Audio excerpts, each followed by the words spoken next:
Hello,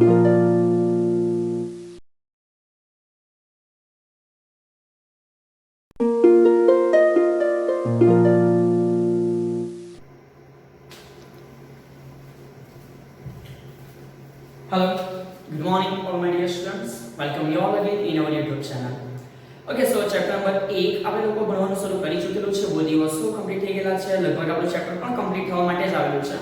આજે આ ચેપ્ટરની એક લાસ્ટ થિયરી આપણે લોકો ડિસ્કશન કરવા માટે જઈ રહ્યા છે. સો આજે આ જેવો સેશન પતશે તેવી આપણે મોટે ભાગે છે જરૂરી બધી કામની થિયરીઓ છે એ બધી થિયરીઓને કવર કરી નાખશું. ક્લિયર?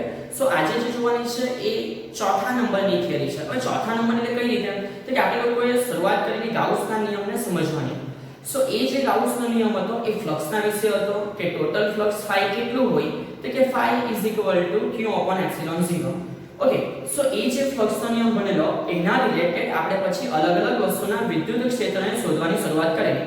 ઓકે, સો ચાર વસ્તુના વિદ્યુત ક્ષેત્ર અનંત લંબાઈના સળિયાનું, અનંત વિસ્તારના પૃષ્ઠનું, પછી આપણે જે જોયું કવચનું, અને આજે જે ચોથું જોવાના છે એ છે ગોળાના કારણે ફેલાયેલું વિદ્યુત ક્ષેત્ર, પર્ટિક્યુલરલી ગોળાની બહારના વિસ્તાર માટે. સો થિયરીને સ્ટાર્ટ કરતા કે કન્ટિન્યુ.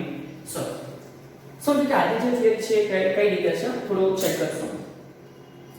સો સવાલ એ રીતે છે કે ગાઉસના નિયમના ઉપયોગ દ્વારા, ઓકે, ગાઉસના નિયમના ઉપયોગ દ્વારા આપણે ગોળો લેવાનો છે અને એ જે ગોળો છે એ ગોળા માટે બહારના વિસ્તારમાં કેટલું વિદ્યુત ક્ષેત્ર ફેલાયેલું છે એ વિદ્યુત ક્ષેત્ર E નો આન્સર આપણે લોકોએ ફાઇન્ડ આઉટ કરવાનો છે. કે જનરલી બંને વિસ્તાર માટે આવે, બહારના વિસ્તાર માટે પણ આવશે અને અંદરના વિસ્તાર માટે પણ આવશે, પરંતુ આ જે થિયરી છે એ પર્ટિક્યુલરલી હાલ અત્યારે બહારના વિસ્તાર માટે છે. રાઈટ? હવે અહીંયા સવાલ વાંચવાની અંદર એક કાળજી રાખજો. જો ક્વેશ્ચન બે રીતે છે અને આગળનો જે ક્વેશ્ચન હતો એ ગોળીય કવચ માટે હતો અને આ જે છે એ ગોળા માટે છે. તો સિમ્પલ વસ્તુ માઇન્ડમાં ક્લિયર છે તમને કે ગોળીય કવચ શું છે તો કે જે ઉપરથી ભલે ગોળ છે પરંતુ અંદરથી પોલું છે. સો જનરલી એ કવચ છે, રાઈટ? સેલ. પણ આ જે છે એ ગોળો છે, મતલબ કે કમ્પ્લીટલી નક્કર વસ્તુ છે જે અંદરથી આખી ભરેલી છે મટીરીયલથી. સો એને આપણે જનરલી સ્ફિયર બોલશું. ક્લિયર? સો અહીંયા આપણે લોકો ગોળા માટે બહારના વિસ્તારમાં શોધવાના શું છે વિદ્યુત ક્ષેત્ર. સો કામ સ્ટાર્ટ કરતા કે આકૃતિ લગભગ સિમિલર પેલા જેવી જ આવશે જે આપણે લાસ્ટ ટાઈમની થિયરીમાં જોયું. સમજો કે ફોર એક્ઝામ્પલ તરીકે આપણે એક ગોળો એઝ્યુમ કરી લીધો. ક્લિયર? સો જે ગોળો એઝ્યુમ કર્યો છે એના માટે કામ કન્ટિન્યુ કરતા કે અમુક વસ્તુ છે આપણે ધરતા હોઈએ એ પ્રમાણે ધરી લો કે આ ગોળાના સેન્ટરથી આટલો જે ભાગ છે એને જનરલી આપણે ગોળાની ત્રિજ્યા બોલતા છે. રાઈટ? સો એ જે ગોળાની ત્રિજ્યા છે હલ એને આપણે કેપિટલ R તરીકે ઇન્ડિકેટ કરશું. સો અત્યારે જો ગોળો છે કેપિટલ R છે, નેક્સ્ટ આગળ આપણે એવું ધારી લઈએ કે આ ગોળા ઉપર કુલ વિદ્યુત ભાર પણ પથરાયેલો છે અને સમજો કે કુલ વિદ્યુત ભાર સ્મોલ q છે. હા, તમે કેપિટલ q લેવો તો પણ એમાં કોઈ ભૂલ નથી. કેપિટલ q સ્મોલ q જે પણ વિદ્યુત ભાર છે પોતે ધન વિદ્યુત ભાર છે. જો હવે ને કવચ હતું તો આવો ધન વિદ્યુત ભાર માત્ર બહારની સરફેસ ઉપર જ ફેલાયેલો હતો, પરંતુ ધ્યાન રાખજો કે આ કવચ નથી, આ ગોળો છે. ગોળો એટલે કે આ સમગ્ર વિસ્તાર પણ છે એટલે બધા વિસ્તારમાં ધન વિદ્યુતભાર ફેલાયેલો હશે. મેં દોર્યા નથી કરતો પણ સમજી જાઓ કે ભાઈ બધા વિસ્તારમાં ધન વિદ્યુતભાર ફેલાયેલો છે. હવે અહીંથી કામ ચાલુ કરીએ. આપણે આ ગોળાના કારણે એની બહારના વિસ્તારમાં સમજો કે આપણે એને બહારના વિસ્તાર એક પોઈન્ટ લઈએ. ફોર એક્ઝામ્પલ તરીકે સમજો કે અહીં એક બિંદુ આપણે P લીધેલું છે કે જેનું સેન્ટરથી જે બી ડિસ્ટન્સ છે અન્ય સુધીનું એ ડિસ્ટન્સને આપણે લોકો ધારી લેશું કે સ્મોલ r છે. સો અત્યારે એક વસ્તુ આઈડિયા આવી જાય કે જે સ્મોલ r છે એ ગ્રેટર ધેન કેપિટલ R છે, એટલે કે બિંદુ કઈ જગ્યાએ આવેલું છે તો કે બિંદુ જે આપણો ગોળો છે સ્ફિયર એની બહારના બાજુ આવેલું છે. રાઈટ?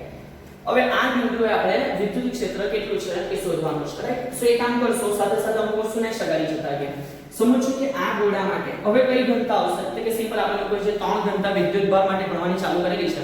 જો રેખીય હોય તો રેખીય વિદ્યુતભાર ઘનતા, જો પૃષ્ઠ હોય રાઈટ એટલે કે કોઈ એરિયા ક્ષેત્રફળ માટે ગણતા હતા કવચવાળી થિયરીમાં તો આપણે પૃષ્ઠ ઘનતા સિગ્મા લીધેલું. અહીંયા ગોળો છે, ગોળો એટલે કદ, કદની અંદર વિદ્યુતભાર જ્યારે ફેલાયેલો હોય ત્યારે આપણે લોકોએ કદ વિદ્યુતભાર ઘનતા એટલે કે ρ લેવાનો હશે. ઓકે, સો કન્ટિન્યુ કરતા કે અહીંથી કેવી રીતે આ ગોળા માટે આપણે લખી શકીએ કે ગોળાની કદ વિદ્યુતભાર ઘનતા. સો ગોળાની જે કદ વિદ્યુતભાર ઘનતા છે આપણે જનરલી એને ρ તરીકે રિપ્રેઝન્ટ કરતા હોય. ρ મતલબ કે આની પાસે કેટલો વિદ્યુતભાર છે કે ઉપર એક ટોટલ વિદ્યુતભાર ક્યુ આવશે છેદમાં એનું કદ એટલે કે v, રાઈટ. સો આ કદ છે ગોળા માટે. સો એ કાળજી રાખજો કે સમીકરણ કેવી રીતે બનશે તો કે q ડિવાઇડેડ બાય v એટલે કે કદ છે ગોળાનું કદ. સમજો કે આ ગોળો છે તો ત્રિજ્યા એની કેપિટલ R છે. સો કદ તમને આઈડિયા હોવું જોઈએ ગોળાના કદનું જે સમીકરણ છે એ છે 4/3 pi r cube. સો આ આપણી પાસે એક સમીકરણ જનરેટ થયેલું છે જેને એટ ધી એન્ડમાં આપણે જરૂર પડવાની છે. સો એને પહેલા સમજી મૂકવાનું. ક્લિયર? સો નેક્સ્ટ આગળ અહીંથી હવે કામ કન્ટિન્યુ કરતા જશું. આપણે ગોળા વિશે આટલી માહિતીઓ શરૂઆતમાં ખબર હોવી જોઈએ. આપણી જે થિયરી આગળ વધતી છે એ ગાઉસના નિયમથી જ આગળ વધતી છે. પણ ગાઉસનો નિયમ આપણે ક્યારે વાપરશું? સૌથી પહેલા આપણે ફ્લક્સને ગણવાની શરૂઆત કરી દઈશું.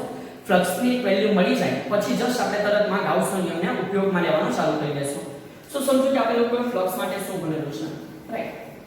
સો ફ્લક્સ માટે આપણે જે ભણેલું છે એ ફ્લક્સ છે phi અને phi = E * A.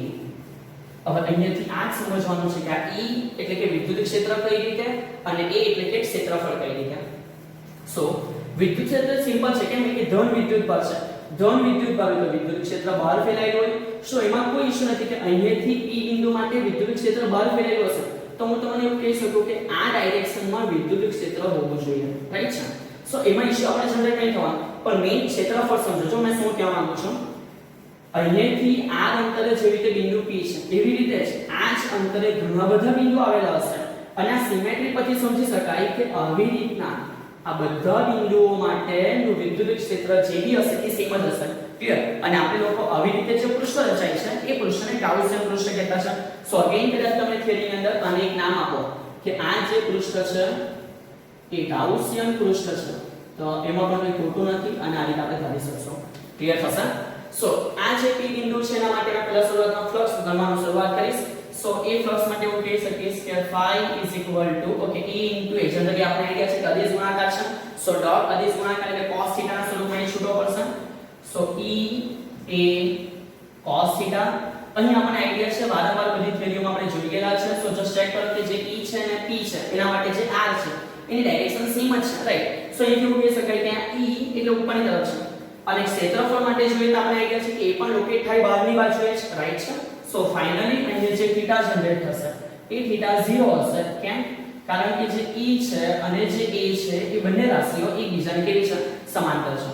So A cos 0 no answer કેટલો 1 એટલે એલિમિનેટ થઈ ગયો. સો હું એવું કહી શકું કે માટે phi = આ E છે અને કાળજી રાખજો A એટલે આટલો જે ગાઉસિયન પૃષ્ઠ છે એના માટેનું ક્ષેત્રફળ અને ક્ષેત્રફળ આવે એટલે ક્લિયર હોવું જોઈએ. ધ્યાન આપજો ક્ષેત્રફળ માટે જે સમીકરણ છે ગોળા માટે એ 4 pi ત્રિજ્યા સ્મોલ r થશે તો સ્મોલ r નો સ્ક્વેર.